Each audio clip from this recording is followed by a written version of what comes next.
कल हम लोगों ने कुछ क्वेश्चन को सॉल्व किया था, आज आगे क्वेश्चन को सॉल्व कर रहे हैं। अब क्वेश्चन को हम शेयर कर रहे हैं। देखिए, कल जो क्वेश्चन जो थी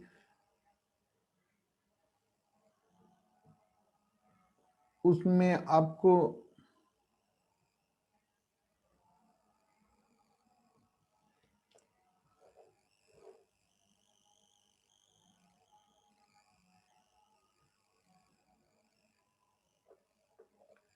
5 क्वेश्चन तक हो चुके थे। 6 क्वेश्चन क्या है?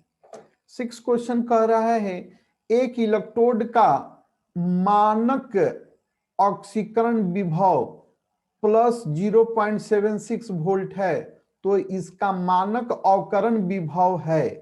अर्थात if the standard oxidation potential of an electrode is plus 0.76 volt then its standard reduction potential is. तो आप ध्यान दें,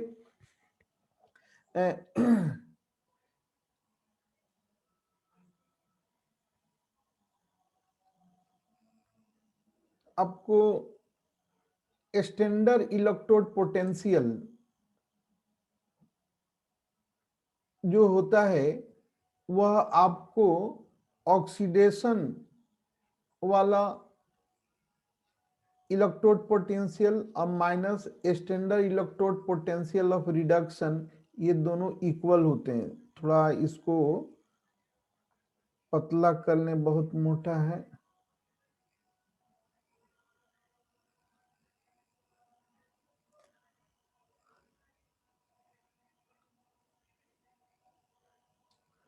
तो यहाँ पे ऐसे स्टैंडर्ड इलेक्ट्रोड पोटेंशियल जो होते हैं वह standard electrode potential redox potential वाले होते हैं।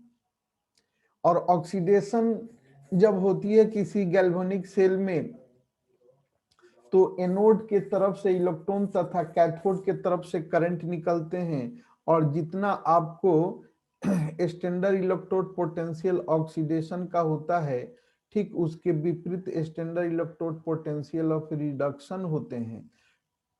यहाँ पर ऑक्सीडेशन रिडक्शन आपको ऑक्सीडेशन रिडॉक्स पोटेंशियल 0.76 वोल्ट है, इसलिए रिडक्स स्टैंडर्ड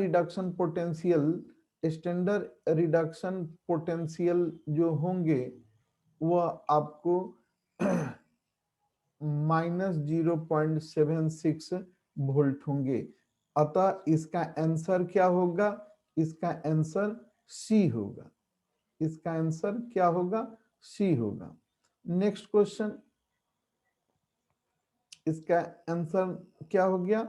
इसका आंसर सी हो गया। ठीक है ना। नेक्स्ट क्वेश्चन क्या है? नेक्स्ट क्वेश्चन है आपको चीनी के प्रतिलोपन को ग्लूकोज एवं फ्रुक्टोज बनने की प्रक्रिया को निम्न प्रकार से दर्शाया जाता है। यहाँ पर दर्शाए गए हैं, है ना। The inversion of cane sugar to produce glucose and fructose is represented by the reaction। इस रिएक्शन से हम लोग रिप्रेजेंट कर रहे हैं। तो यहाँ ध्यान दीजिए, यहाँ दो मॉलिक्यूल है, इसलिए मॉलिक्यूलरिटी हो गई 2, लेकिन इसका रेट ऑफ रिएक्शन जो है वह रेट ऑफ रिएक्शन आपको C12H22O11 के कंसंट्रेशन और H2O के कंसंट्रेशन पर निर्भर करेंगे। H2O के कंसंट्रेशन पर निर्भर करेंगे, लेकिन यहाँ H2O का कंसंट्रेशन जो है वह कांस्टेंट है। H2O का कंसंट्रेशन कांस्टेंट है, और ये केवल शुगर का कंसंट्रेशन पर निर्भर करेंगे। इसलिए मोलिकुलरिटी तो 2 है, लेकिन यह प्रैक्टिकली इसका रेट ऑफ रिएक्शन केवल शुगर के कंसंट्रेशन पर निर्भर करेंगे, इसलिए इसे हम लोग फर्स्ट ऑर्डर रिएक्शन कहेंगे, सीडो फर्स्ट ऑर्डर रिएक्शन। इसको क्या कहेंगे? सीडो फर्स्ट ऑर्डर रिएक्शन कहेंगे, सीडो फर्स्ट ऑर्डर रिएक्शन कहेंगे। इसलिए इसका आंसर जो है वो आपको, इसका आंसर सी है, इसका आंसर सी है। फिर देखिए यहाँ पे नेक्स्ट क्वेश्चन है, क्या किसी किसी अभिक्रिया का वेग निम्न प्रकार से व्यक्त होता है, तो यहाँ वेग दिया हुआ है, तो इसकी कोटि पूछ रहा है।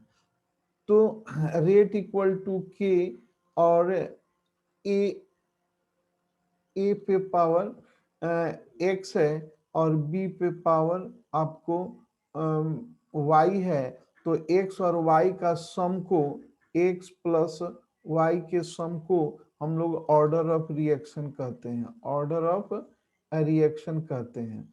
तो उस दृष्टिकोण से यहाँ पर 2 हो गया और यहाँ पर 1 है, तो दोनों का सम कितना हुआ? 3 हुआ, इसलिए ऑर्डर ऑफ रिएक्शन इनके 3 होंगे। ऑर्डर ऑफ रिएक्शन क्या होंगे? 3 होंगे।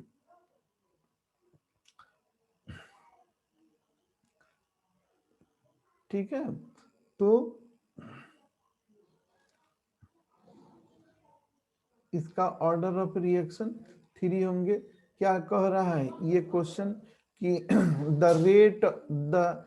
रेट ऑफ रिएक्शन कितना है, ये दिया हुआ है, तो 2 और 1, 2 और 1 दोनों का सम 3 होंगे, इसलिए ऑर्डर ऑफ रिएक्शन 3 होगा। इसका आंसर क्या होंगे? बी होंगे। फिर ये नेक्स्ट क्वेश्चन है, कह रहा है विद्युत विद्युत विद्युत क्षेत्र के प्रवाह में कोलाइडल कण का गमन क्या कहलाता है ना? The migration of colloidal particle under the influence of electric field is called,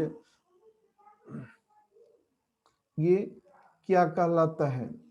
ठीक है ना? तो ध्यान दीजिए, इसमें क्या होता है, एक यू आकार की ट्यूब में 2 इलेक्ट्रोड लगा करके अगर इसमें किसी इलेक्ट्रोलाइट को रखें जिसमें निगेटिव चार्ज और पॉजिटिव चार्ज दोनों हो, जिस पर निगेटिव चार्ज और पॉजिटिव चार्ज दोनों हो, इलेक्ट्रोलाइट में तो दोनों रहते ही हैं, ठीक है ना? तो इस पे जब इलेक्ट्रोलाइसिस करंट दी जाएगी, तो कैथोड की तरफ पॉजिटिव रेडिकल आएंगे और एनोड की तरफ निगेटिव रेडिकल आएंगे। कैथोड की तरफ कैटायन और एनोड की तरफ एनायन आएंगे, जिसके कारण इनके पार्टिकल का ये पार्टिकल मूव करेंगे। इस प्रोसेस को हम लोग इलेक्ट्रोफोरेसिस कहते हैं। इस प्रोसेस को क्या कहते हैं? इलेक्ट्रोफोरेसिस कहते हैं। डायलिसिस दूसरा चीज है, इमल्सन दूसरा चीज है, टिंडल इफेक्ट दूसरा चीज है ना? इस क्वेश्चन के अनुसार ये इलेक्ट्रोफोरेसिस हुआ। ऐसे टिंडल इफेक्ट काफी इंपॉर्टेंट है इस बार के लिए शॉर्ट नोट्स के लिए, और डायलिसिस बहुत इंपॉर्टेंट है, इसलिए इसका आंसर जो हो गया ये डी हो गया, इसका आंसर डी हो गया।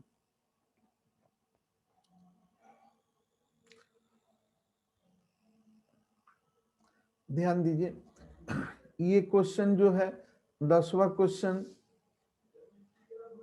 क्या कर रहा है? वह प्राकृतिक पदार्थ है जिससे धातु का निष्कर्षण फायदेमंद होता है कहलाता है ना? The natural substance from which the extraction of metal is profitable. जो प्रॉफिटेबल हो उसे हम लोग क्या कहते हैं?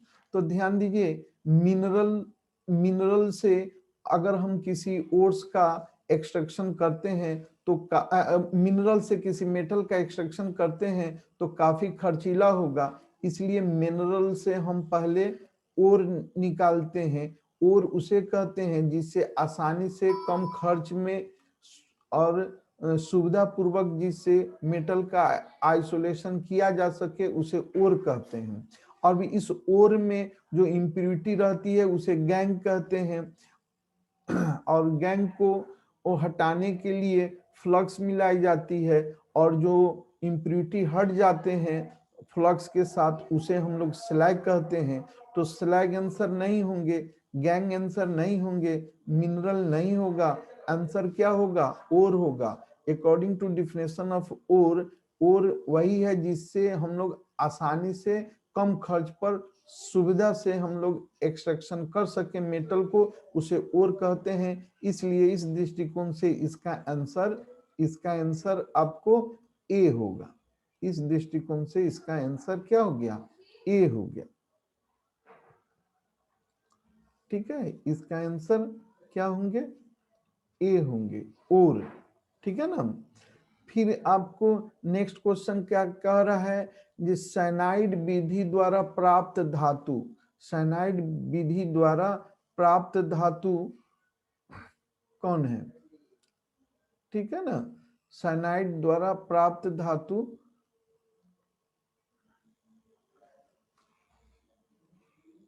है ना, द मेटल,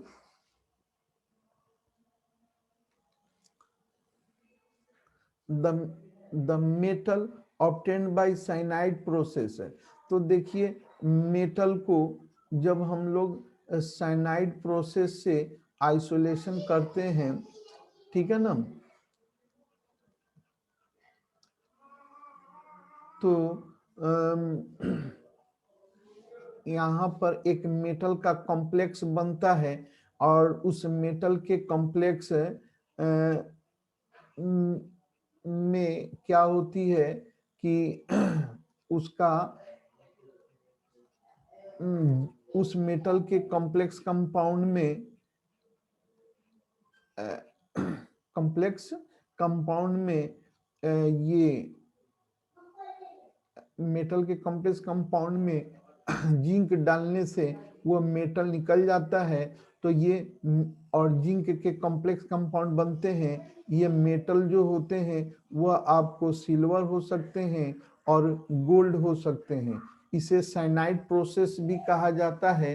तो साइनाइड प्रोसेस से हम लोग सिल्वर और गोल्ड, कॉपर भी निकाले जाते हैं, लेकिन कॉपर से ज्यादा सिल्वर और गोल्ड निकाले जाते हैं। इसलिए इस प्रोसेस इसका आंसर आपको सी होगा। फिर ये कह रहा है निम्नलिखित में हाइड्रोजन बॉन्ड नहीं बनते हैं, निम्नलिखित में हाइड्रोजन बॉन्ड नहीं बनते हैं। विच of the flowing does not form hydrogen bond? तो हाइड्रोजन बॉन्ड बनाने वाला आपको सिर्फ फोन है, फ्लोरीन, ऑक्सीजन और नाइट्रोजन। फ्लोरीन जब हाइड्रोजन के साथ HF बनाते हैं तब हाइड्रोजन बॉन्ड बनता है। वो जब हाइड्रोजन के साथ H2O बनाते हैं तब हाइड्रोजन बॉन्ड बनता है। नाइट्रोजन जब हाइड्रोजन से NH3 अमोनिया बनाते हैं तब हाइड्रोजन बनते हैं। तो सिर्फ फ्लोरीन, ऑक्सीजन और नाइट्रोजन से ही आपको हाइड्रोजन बनने वाले कंपाउंड बनते हैं। इस दृष्टिकोण से हाइड्रोजन कम बॉन्ड बनने वाला अमोनिया नहीं होंगे आंसर, H2O नहीं होंगे, क्यों? HF नहीं होंगे, क्यों? क्योंकि इन सभी में हाइड्रोजन बॉन्ड बनते हैं। क्यों? क्योंकि हायर इलेक्ट्रोनेगेटिव फ्लोरीन, ऑक्सीजन और नाइट्रोजन होता है। इस दृष्टिकोण से केवल C जो है HCl, इसमें हाइड्रोजन बॉन्ड नहीं बनते हैं। इसलिए इसका आंसर क्या हो गया? इसका आंसर C हो गया। फिर नेक्स्ट क्वेश्चन देखिए, सल्फर S8 में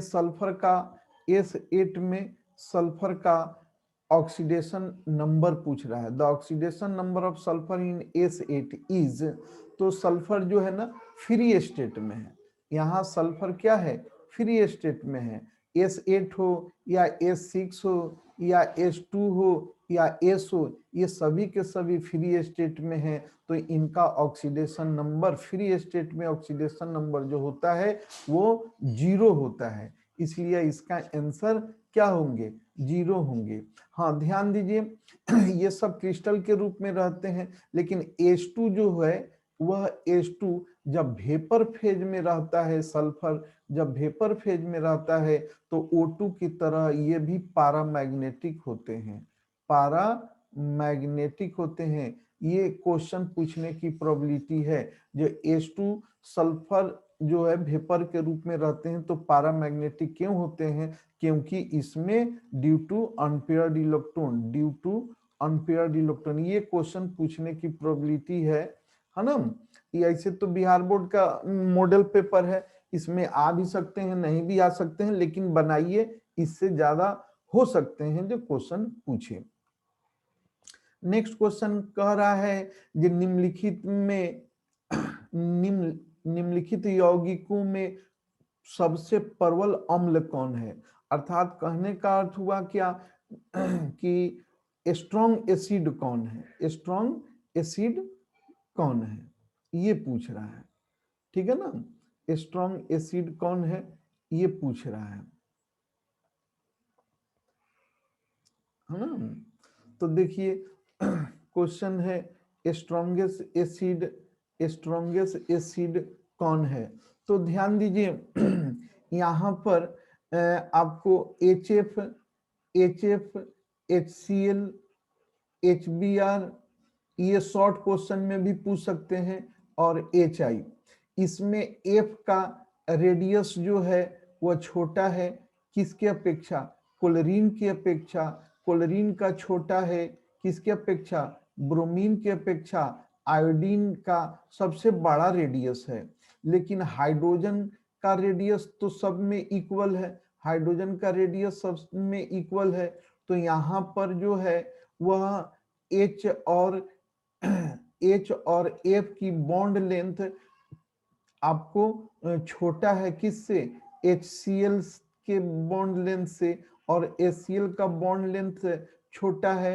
आपको HBr से, HBr का बॉन्ड लेंथ छोटा है आपको HI से, और HI का बॉन्ड लेंथ क्या होगा, बहुत बड़ा होगा, इसलिए इसके बॉन्ड डिसोसिएशन इंथैल्पी जो होंगे, बॉन्ड डिसोसिएशन इंथैल्पी क्या होंगे, वो क्या होगा, कम होगा, जिससे क्या ये आसानी से टूट जाएंगे, इसलिए यह HI जो है वह टूटकर H+ रिलीज कर सकते हैं, ये अनस्टेबल है, आसानी से H+ लॉस कर सकते हैं, इसलिए स्ट्रॉन्ग एसिड के रूप में आपको यहाँ पर कौन होंगे, HI होंगे। ये शॉर्ट क्वेश्चन में भी पूछ सकता है CBSE बोर्ड वगैरह में, CBSE बोर्ड के लिए काफी इंपॉर्टेंट है, ये चारों को दे देगा और पूछेगा क्या, जिसे इंक्रीजिंग ऑर्डर में एसिड स्ट्रेंथ को सजाएं, तो इस दृष्टिकोण से HI स्ट्रॉन्ग रिड्यूसिंग एजेंट भी है, HI स्ट्रॉन्ग रिड्यूसिंग एजेंट भी है, और HI स्ट्रॉन्ग एसिड भी है, ठीक है ना। H+ को ये डोनेट करता है, इसलिए ये एसिड है, और ये रिएक्शन में H+ का एडिशन करेंगे, इसलिए रिड्यूसिंग एजेंट भी है, ये काफी इंपॉर्टेंट है, ये निश्चित पूछेगा, यह निश्चित क्वेश्चन ये पूछेंगे 21 में, बहुत इंपॉर्टेंट है, इस पर विशेष ध्यान देंगे आप लोग, ठीक है ना, ठीक है ना। इसके साथ ही नेक्स्ट क्वेश्चन आपका 15 क्वेश्चन देखिए, 15 क्वेश्चन क्या है, यहाँ पर 15 क्वेश्चन क्या है, गोताखोरी में, ध्यान दीजिए, गोताखोरी में श्वसन हेतु यंत्र में किस गैसों के मिश्रण का प्रयुक्त किया जाता है, the mixture of which of the flowing gases is used in the instruments used for the respiration of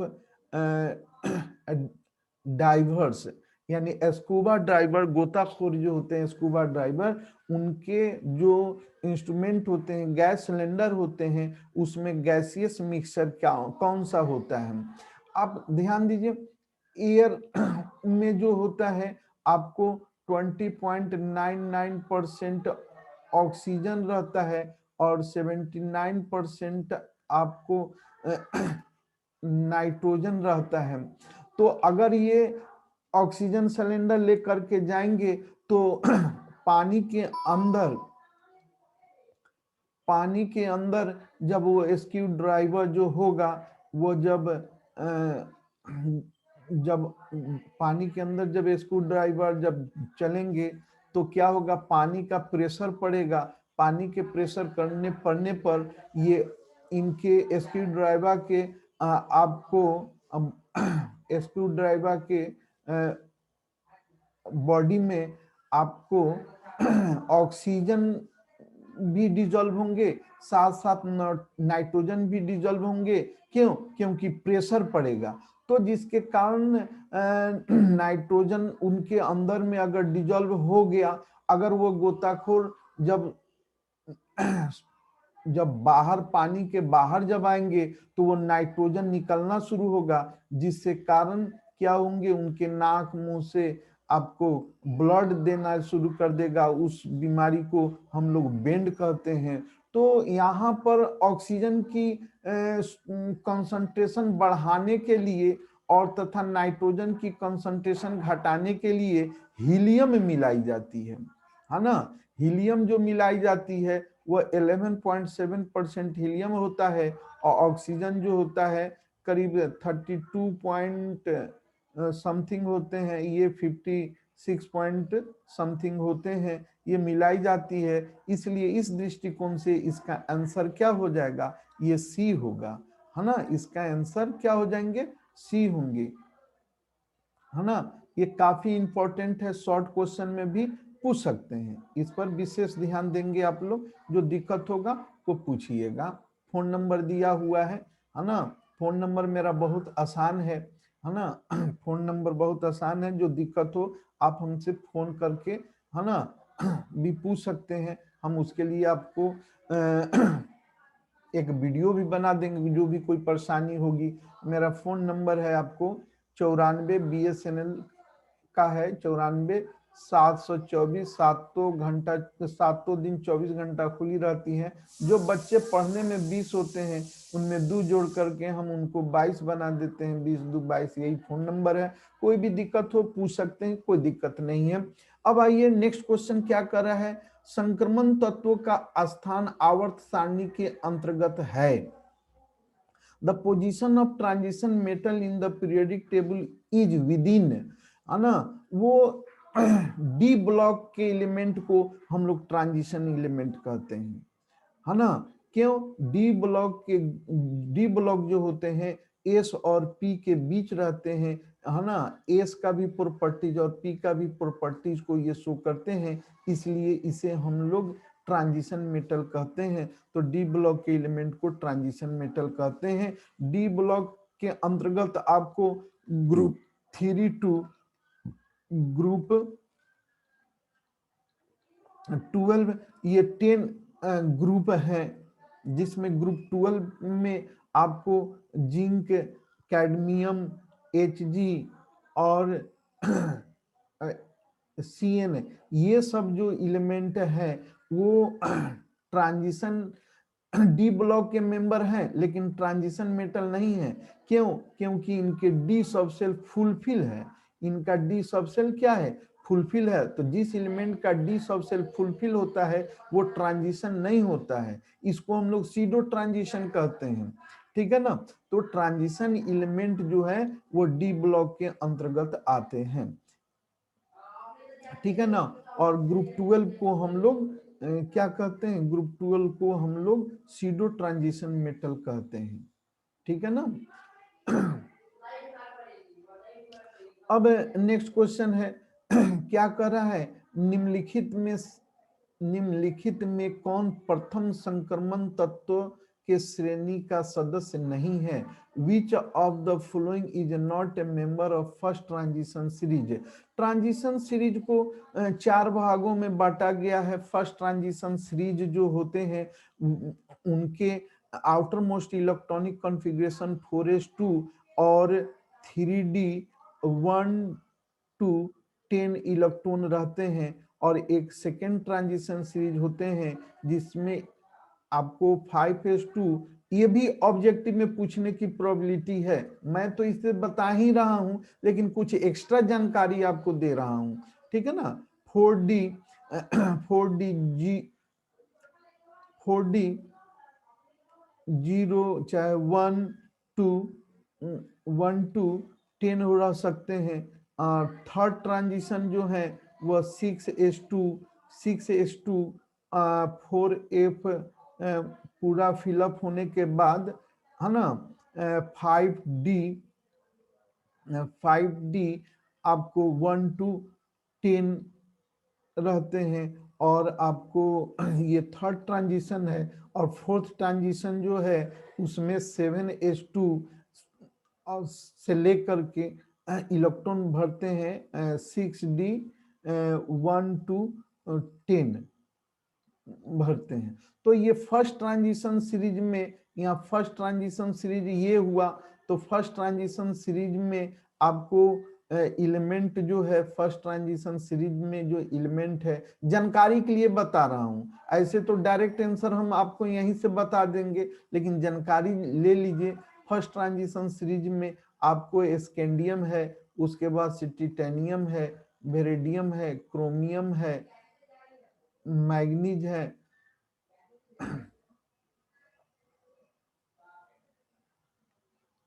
manganese है, फिर आपको एफी है, फिर कोबाल्ट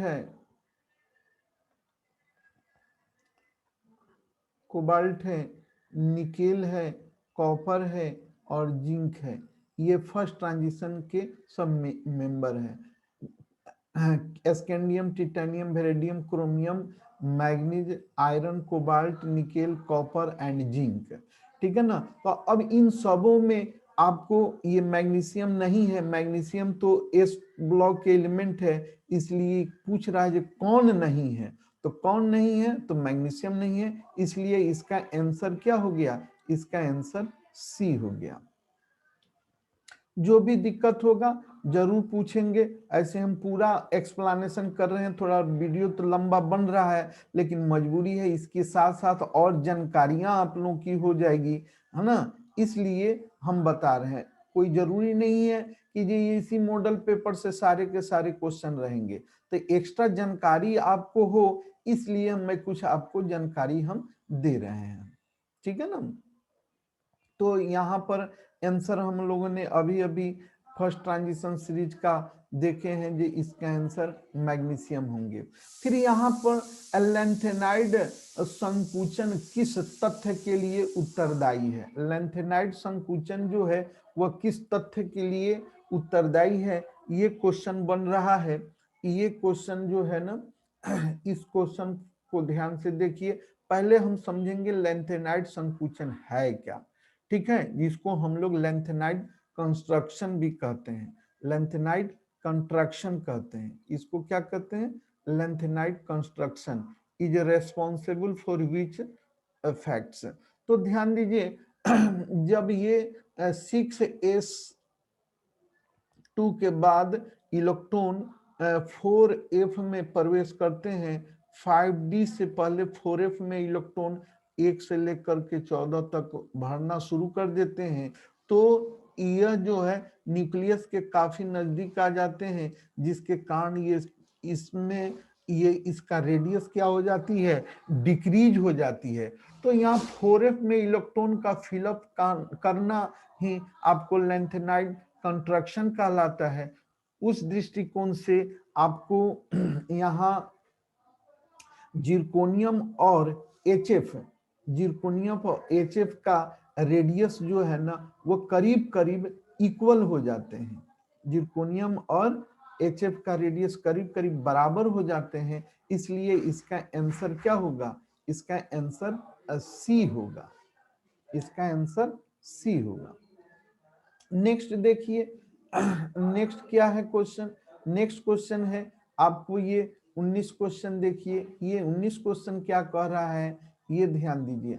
ये 19 क्वेश्चन कह रहा है क्या, ये निम्नलिखित संक्रमण धातु के आयनों में कौन प्रतिचुंबकीय है, प्रतिचुंबकीय कौन है ये पूछ रहा है। The ion of which the flowing transition metal is diamagnetic है। एक डाईमैग्नेटिक होता है, एक पैरामैग्नेटिक होता है। तो diamagnetic having fulfil pair electron, जहां पर क्या हो, पेयर इलेक्ट्रॉन हो, है ना, उसे डाईमैग्नेटिक कहेंगे। और जिसमें अनपेयर्ड इलेक्ट्रॉन होता है उसे पैरामैग्नेटिक कहते हैं। जिसमें अनपेयर्ड इलेक्ट्रॉन होता है उसमें, उसे हम लोग क्या कहते हैं, उसे हम लोग कहते हैं पैरामैग्नेटिक कहते हैं। अब यहाँ पर देखिए कोबाल्ट है, तो इसका इलेक्ट्रॉनिक कॉन्फ़िगरेशन देखिए, इसका कोबाल्ट 18, कोबाल्ट 18 के बाद 4s2 और 3d7 होंगे, और 2 प्लस है, 2 प्लस होने के कारण इससे 2 इलेक्ट्रॉन क्या हो गया, निकल गया। तो डी में, डी सब सेल में आपको कितने, डी में कितने, डी सब सेल में कितने ऑर्बिटल होते हैं, 5 होते हैं। -2 -1 0 +1 और +2 इतने ऑर्बिटल होते हैं। अब 7 इलेक्ट्रॉन है तो एक भर जाएंगे यहाँ, 2 3 4 5 6 7, तो यहाँ 3 अनपेयर्ड इलेक्ट्रॉन हो गया। तो इसलिए ये क्या है, ये पैरामैग्नेटिक है, तो ये आंसर नहीं होंगे। उसी तरह यहाँ निकेल 28 में से 2 निकल गया तो बच गया यहाँ 3d में, इसके 3d में 8 इलेक्ट्रॉन हो जाएंगे, 3d में 8 इलेक्ट्रॉन होंगे तो यहाँ हो जाएंगे, तो इसमें अनपेयर्ड इलेक्ट्रॉन 2 हो जाएगा, तो ये भी पैरामैग्नेटिक हो जाएंगे, इसलिए ये भी आंसर नहीं होंगे। अब यहाँ कॉपर है, कॉपर देखिए मैं इलेक्ट्रॉनिक कॉन्फ़िगरेशन इसलिए लिख रहा हूं क्योंकि हो सकता है इस बार कॉपर का, कॉपर डबल प्लस जो है इसका इलेक्ट्रॉनिक कॉन्फ़िगरेशन पूछे।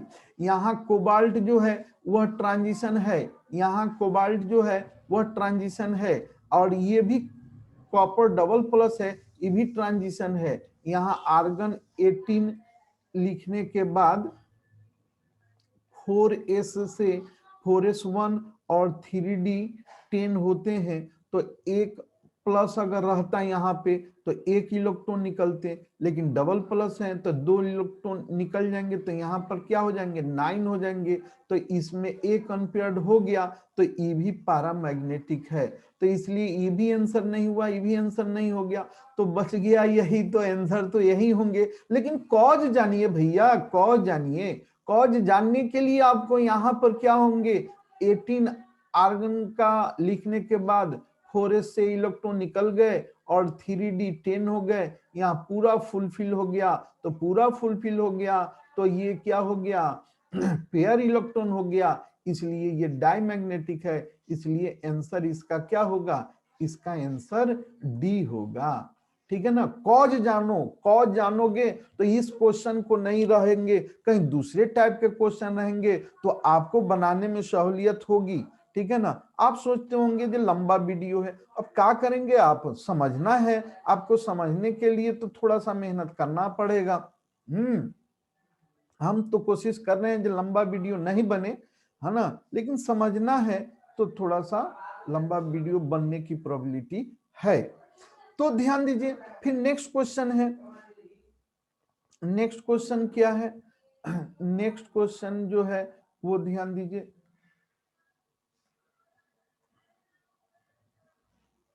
ये क्या था क्वेश्चन, अच्छा यही क्वेश्चन था, वो हिंदी था, ये नीचे में है ना, द शेप ऑफ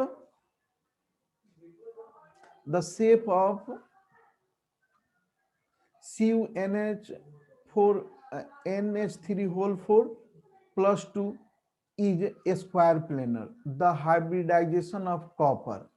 तो स्क्वायर देखिए, स्क्वायर इसका कोऑर्डिनेशन नंबर जो है, कोऑर्डिनेशन नंबर 4 है, कोऑर्डिनेशन नंबर 4 है, तो या तो ये sp3 हाइब्रिड बनेंगे, है ना, या dsp2 हाइब्रिड बनेंगे। लेकिन यहाँ स्क्वायर प्लेनर है तो dsp2 होंगे, तो इसका आंसर सी होगा। अगर वही टेट्राहेड्रल रहता तो sp3 होता।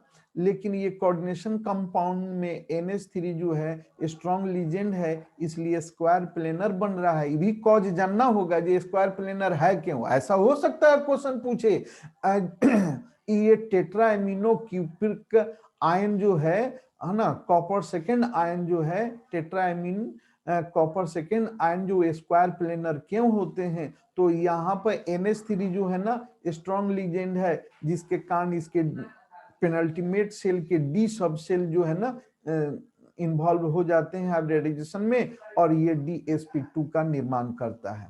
ये सब जानना होगा, ठीक है ना। तो इसका आंसर क्या हो जाएंगे, इसका आंसर सी हो जाएंगे। नेक्स्ट क्वेश्चन देखते हैं।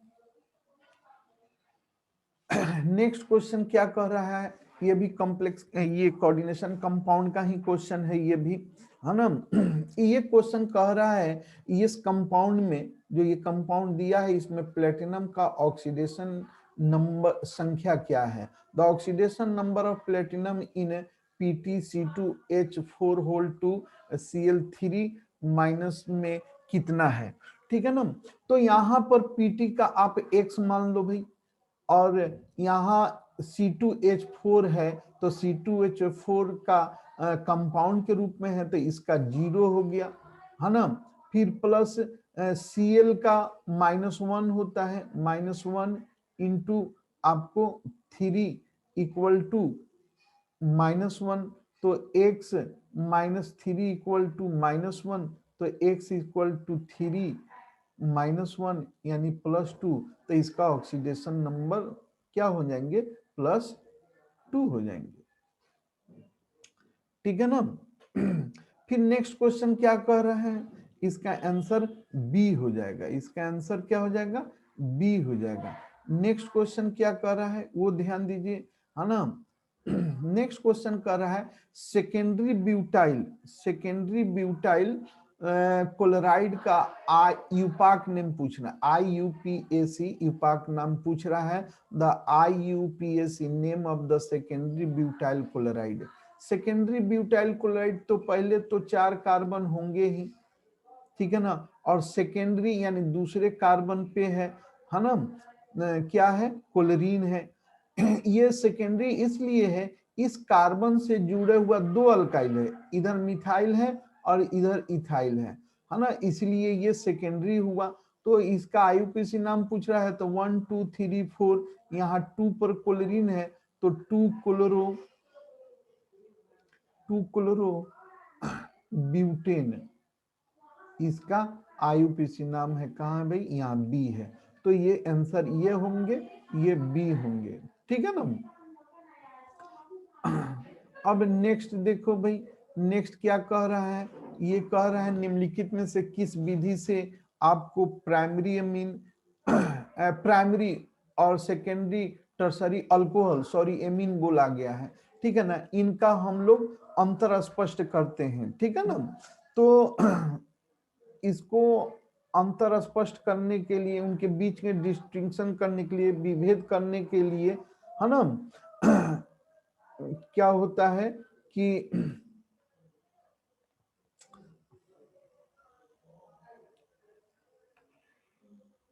है ना, ध्यान दीजिए, यहाँ क्या कर रहा है, which of the following method are used to distinction primary secondary and tertiary alcohol. तो ऑक्सीडेशन मेथड से भी हम लोग करते हैं। प्राइमरी अल्कोहल को ऑक्सीडाइज करेंगे तो एल्डिहाइड बन जाएगा, सेकेंडरी को करेंगे तो कीटोन बनेगा, टर्सरी को करेंगे तो ये एक कार्बन कम वाला कार्बोक्सिलिक एसिड भी बन सकते हैं। लुकेस रिएजेंट से भी होते हैं, विक्टर मेयर से भी होते हैं, इसलिए ये सभी के सभी आंसर हो सकते हैं, ये सभी के सभी आंसर हो सकते हैं, इसलिए इसका आंसर क्या हो गया, इसका आंसर हो गया डी हो गया, ठीक है ना। अब नेक्स्ट क्वेश्चन है 24 क्वेश्चन। ये क्या कह रहा है, ये कह रहा है निम्नलिखित में से किसका प्रयोग निश्चेतक के रूप में होता है, यानी एनेस्थेटिक के रूप में हम किस कंपाउंड का यूज करते हैं। किस कंपाउंड का यूज करते हैं, ठंडा बहुत ज्यादा है, किस कंपाउंड का यूज करते हैं ये पूछ रहा है। तो ध्यान दीजिए, ये मीथेन जो है, ये मीथेन, ये इसे हम मास गैस कहते हैं, जिसका उपयोग हम लोग सीएनजी वगैरह में करते हैं। आइडोफॉर्म जो है ये एंटीसेप्टिक के रूप में करते हैं। एसिटिलीन जो है वो बिल्डिंग गैस वगैरह में हम लोग इसका यूज करते हैं। लेकिन क्लोरोफॉर्म का उपयोग सबसे पहले आपको निश्चेतक के रूप में, एनेस्थेटिक के रूप में किया जाता था, इसलिए इसका आंसर होगा। ध्यान दीजिए, अगर क्लोरोफॉर्म को खुली हवा में आप छोड़ देंगे, ओपन एयर में छोड़ देंगे, तब ये क्लोरोफॉर्म एयर ऑक्सीजन से डिफ्यूज सनलाइट में रिएक्शन करके फॉजिन गैस बना सकता है, जो कि अत्यंत जहरीला गैस होता है ना।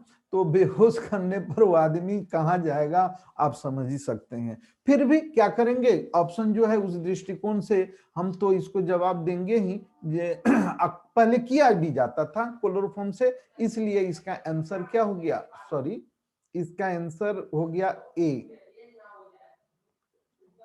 इसका आंसर क्या हो गया, ए हो गया। ठीक है ना। अब नेक्स्ट क्वेश्चन देखिए, इसमें हमारी अनुमान है, जो क्वेश्चन पूछ सकता है जो क्लोरोफॉर्म को खुली हवा में छोड़ देने से क्या बनता है, ये पूछने की ज्यादा से ज्यादा प्रोबेबिलिटी है। नेक्स्ट क्वेश्चन 25वां क्वेश्चन है। इसके पहले जो मैंने क्वेश्चन 5 क्वेश्चन को सॉल्व बनाया था वीडियो में, तो कुछ बच्चे ने कहा कि सर लंबा वीडियो हो गया, थोड़ा तेजी से करते हैं, लेकिन सारा एक्सप्लेनेशन करेंगे तो अच्छा है ना, आप लोगों के लिए अच्छा है ना, बहुत अच्छा, अच्छा नहीं बहुत ही अच्छा है। ठीक है ना। यहां देखिए क्या कर रहा है, कैल्शियम एसीटेट को गर्म करने से कौन सा प्राप्त होंगे, है ना। विच of the flowing obtain when calcium acetate is heated. तो ध्यान दो भाई, कैल्शियम एसीटेट जो है, इस कैल्शियम एसीटेट को अगर आप हीट करते हो, कैल्शियम एसीटेट को अगर आप हीट करते हो, तो इसमें क्या होगा, इसमें ये यहां से टूट जाएंगे, ये टूट करके ये बन जाएंगे, और ये बन जाएंगे CH3 C double bond O CH3, इसका नाम एसीटोन है, इसका नाम डाइमिथाइल कीटोन है, डाइमिथाइल कीटोन है ना। इसका नाम आपको प्रोपेनॉन है, IUPAC नाम प्रोपेनॉन है। ठीक है ना। तो ये एसीटोन इसका आंसर हो गया, एसीटोन इसका आंसर क्या हो गया, सी हो गया। ये काफी इंपॉर्टेंट है, इससे रिलेटेड क्वेश्चन एक और पूछ सकता है, मेरी आशा है, मेरा अनुमान है ना, कि एक क्वेश्चन इस तरह का ये पूछ सकते हैं। वो कौन सा क्वेश्चन होगा, इसी टाइप से क्या होगा, जो कैल्शियम एसीटेट और कैल्शियम फॉर्मेट के मिक्सचर को गर्म करने से क्या बनता है, ये क्वेश्चन पूछने की प्रोबेबिलिटी है। ठीक है ना। मेरा उम्मीद है, मेरा अनुमान है कि ये वो क्वेश्चन पूछे जा सकते हैं। ठीक है ना। कैल्शियम एसीटेट और कैल्शियम फॉर्मेट के मिक्सचर को, ये एक्स्ट्रा हम आपको बता रहे हैं भैया, इसमें ये आंसर है, ये क्वेश्चन ये नहीं है, मैं एक्स्ट्रा बता रहा हूं आपको। तो इसको गर्म करने से आपको ये एसिटल्डिहाइड बनने की प्रोबेबिलिटी है, इसको गर्म करने से एसिटल्डिहाइड बनने की प्रोबेबिलिटी है। ये क्वेश्चन इसमें नहीं है, ये क्वेश्चन इसमें नहीं है ना। हम ऐसे ही आपको बता दिए हैं, ये पूछने की ज्यादा प्रोबेबिलिटी है, ये क्वेश्चन इसमें नहीं है। नेक्स्ट क्वेश्चन देखते हैं। नेक्स्ट क्वेश्चन क्या कर रहे हैं, जो अल्कोहल में कौन रहता है ना, अल्कोहल में कौन रहता है, ये क्वेश्चन है। नेक्स्ट क्वेश्चन है, अल्कोहल में कौन रहता है, ये सब दिया हुआ है। Which one is present in alcohol, है ना। तो अल्कोहल में आपको ये क्या कहते हैं, ये हाइड्रोक्सी क्रियाशील मूलक फंक्शनल ग्रुप रहते हैं। ये एल्डिहाइड है, ये कीटोन है, और ये एमीन है। ठीक है ना। तो ये हम लोगों ने आज कितना देखा, आज हम लोगों ने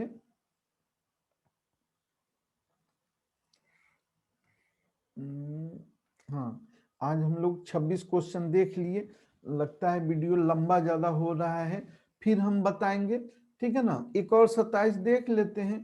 27 क्वेश्चन क्या कह रहा है, निम्नलिखित में से कौन एल्डिहाइड और कीटोन का कीटोन में विभेद कर सकते हैं, विच of the flowing can differentiate between N aldehyde and ketone. तो ध्यान दो भैया, यहां पर जो है देखो बाबू, यहां फेलिंग सॉल्यूशन जो है ना, फेलिंग सॉल्यूशन से हम लोग अंतर स्पष्ट कर सकते हैं। फेलिंग सॉल्यूशन एल्डिहाइड जो है ना, फेलिंग सॉल्यूशन एल्डिहाइड से आपको कार्बोक्सिलिक एसिड देंगे और रेड प्रेसिपिटेट देंगे क्यूप्रस ऑक्साइड का, लेकिन वही कीटोन ऐसे रिएक्शन नहीं करेंगे, ठीक है ना। ग्रिग्नार्ड रिएजेंट कास्टिक सोडा से अगर हम करते हैं तो ये एल्डोल रिएक्शन तो दोनों शो करते हैं। ग्रिग्नार्ड रिएजेंट से अगर कराते हैं तो एल्डिहाइड आपको एल्डिहाइड ग्रिग्नार्ड रिएजेंट से रिएक्शन करके 2 डिग्री अल्कोहल देंगे और कीटोन 3 डिग्री अल्कोहल देंगे, है ना। लेकिन यहाँ पर तो डिफ्रेंशिएट करना न है, तो इसलिए फेलिंग सॉल्यूशन होंगे। हाँ, एक चीज जानकारी आपको दे देते हैं, फेलिंग सॉल्यूशन दो तरह के होते हैं, दो तरह का मिक्सचर है। फेलिंग सॉल्यूशन ए और फेलिंग सॉल्यूशन बी का मिक्सचर है। फेलिंग सॉल्यूशन ए जो होता है ना, वह कॉपर सल्फेट का एक्वस सॉल्यूशन होते हैं, और फेलिंग सॉल्यूशन बी जो होता है सोडियम पोटासियम टर्टरेट का मिक्सचर होता है, ठीक है ना। 28 क्वेश्चन भी देख ही लेते हैं। 28 क्वेश्चन क्या कर रहा है, इसका आंसर तो ए हो गया भैया, इसका आंसर ए हो गया। आंसर इसका फेलिंग सॉल्यूशन से हम लोग इसको सेपरेट कर सकते हैं, ये डिस्टिंक्ट कर सकते हैं, अंतर स्पष्ट कर सकते हैं। यहाँ पर 28वां क्वेश्चन क्या है, प्राइमरी एमीन की क्रियाशील मूलक निम्नलिखित में से कौन है, which of the following is functional group of primary amine. Primary amine, amine क्या है पहले ये जान जाइए। एमीन जो है ना, अमोनिया से अगर H को हटा करके उसके स्थान पर, H के स्थान पर अल्काइल रखेंगे, तो एक अल्काइल रखने पर प्राइमरी एमीन, दो अल्काइल रखने पर सेकेंडरी एमीन, तीन अल्काइल रखने पर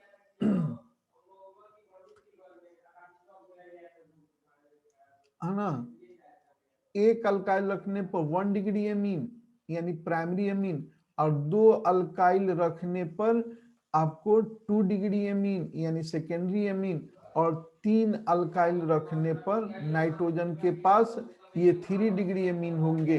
तो इसके ये तो फंक्शनल ग्रुप पूछ रहा है प्राइमरी एमीन का, तो यहाँ प्राइमरी एमीन का यहाँ पर यह बी हो गया आंसर, है ना। तो यहाँ बी हो गया, ठीक है ना। अब 29 क्वेश्चन देख लीजिए। 29 क्वेश्चन क्या है, क्या कह रहा है, तनु एवं अल्प क्षारीय KMnO4 के घोल को कहा जाता है dilute and slightly alkaline KMnO4 solution is called Bayer reagent। Bayer reagent होता है। लुकस reagent जो होते हैं वो आपको ZnHCl होते हैं। फिल्टॉन जो होता है वो परऑक्साइड और ये परऑक्साइड और ये क्या कहते हैं, अच्छा रुकिए, फिर आपको ये बेयर रिएजेंट इसका आंसर होंगे, ठीक है ना। इसका बेयर रिएजेंट इसका आंसर होंगे। यहां तक ठीक है, आज इतना ही रखते हैं, फिर हम लोग कल कुछ और देखेंगे, है ना। जल्दी ही हम सब कर देंगे। फिर इसके बाद क्या होगा कि जो शॉर्ट क्वेश्चन है उसको भी एक्सप्लेनेशन कर देंगे, लॉन्ग क्वेश्चन का भी एक्सप्लेनेशन कर देंगे, है ना। न्यूमेरिकल तो पूछेगा नहीं, अगर पूछेगा तो हम कुछ इंपॉर्टेंट क्वेश्चन आप लोगों को हम बता देंगे। तब तक के लिए गुड बाय, आदाब, नमस्कार, सत श्री अकाल, खुदा हाफिज।